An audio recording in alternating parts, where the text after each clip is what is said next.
Going now further with this key result, a number of interesting things come out. So let's take a look at those. So here I'm going to slide up a little bit.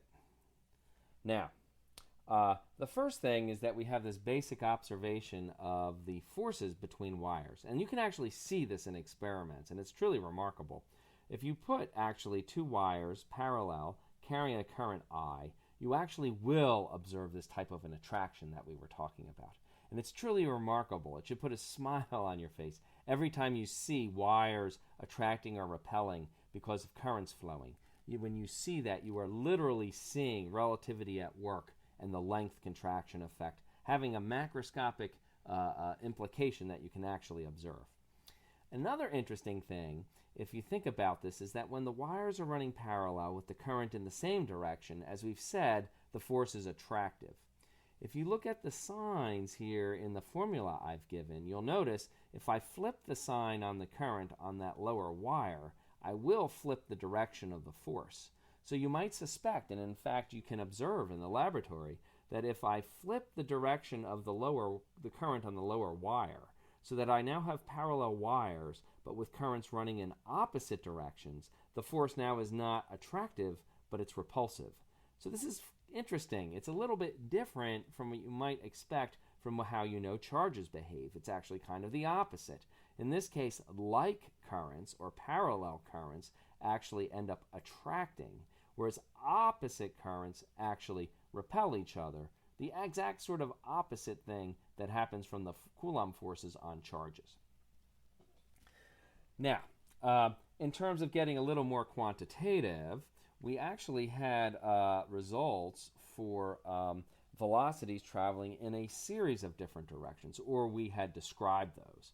So again, here's my wire traveling to the left carrying a current I. I'll have set up a nice proper right-handed coordinate system. As you'll see in a moment, that's very important. So X is horizontal, Y is upward, and this would mean Z is out of the board. And here we're using the standard symbology for in and out vectors as either a dot or a cross. The idea is to think of these, or an X, I should say, rather than cross. You should think of these things as basically an arrow that's either pointing into or out of the page. The little dot means the point of the arrow is coming toward us.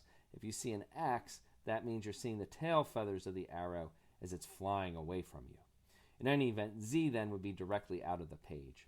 The situation that we just discussed was a particle of charge Q here. I might as well put my charge Q traveling with velocity Vx off to the right. As we then just determined, the force then would be in the y direction, following the formula that I'd given you previously. I've changed the formula here. There's just a little change. Notice I've substituted this original combination that went like 1 over epsilon naught because it's coming from an electric field type effect, and a factor of c squared coming from the relativity, and just replace that combination of constants with a new constant, mu naught.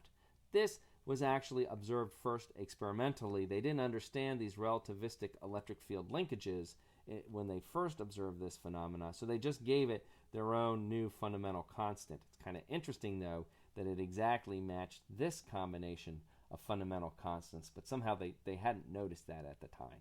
So this is the formula for the force in the y direction in terms of the permeability mu naught, this new fundamental constant, and we will, from now on in the course, think of this as mu naught. We won't use this connection until much, much later on when we talk about other relativistic effects.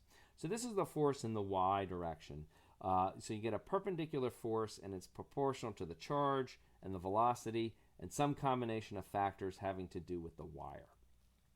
Now, you can also perform the analysis, or even do an experiment if you like, where you take the charge and then let it move along the y direction. If you do this, you're going to end up with a force in the x direction, again, interestingly, perpendicular to the velocity.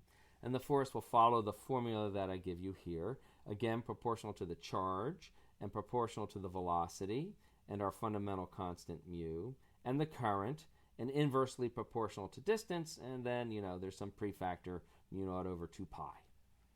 And then finally, you can perform the analysis or the experiment, either way you want to do it, relativity or by experiment, and let the particle come out of the page towards you in the z direction, in this case, the force will end up being just strictly 0. So this summarizes then either the experimental observations or what we had mentioned to you, you could derive directly from relativity. What I'd like to do next now is try to combine these different series of observations into just one new physical law.